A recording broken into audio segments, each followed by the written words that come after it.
आषाढी एकादशीच्या पार्श्वभूमीवर पालकमंत्री जयकुमार गोरे यांच्या संकल्पनेतून पंढरपुरात स्वच्छतेची मोहीम राबवण्यात आली।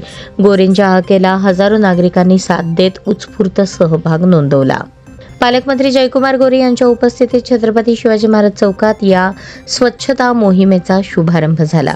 यावेळी जिल्हाधिकारी कुमार आशीर्वाद, जिल्हा परिषदेचे मुख्य कार्यकारी अधिकारी कुलदीप जंगम, महापालिका आयुक्त डॉ. सचिन ओंबासे, माजी आमदार प्रशांत परिचारक, जिल्हाध्यक्ष शशिकांत चव्हाण यांच्यासह राजकीय, प्रशासकीय तसेच सामाजिक क्षेत्रातील नागरिक मोठ्या संख्येने उपस्थित होते। पंढरपुरात तब्बल 42 ठिकाणी एकाच वेळी स्वच्छता करण्यात आली। पालकमंत्र्यांनी स्वतः ठिकठिकाणी जाऊन सहभागी झालेल्या नागरिकांचा उत्साह वाढवला।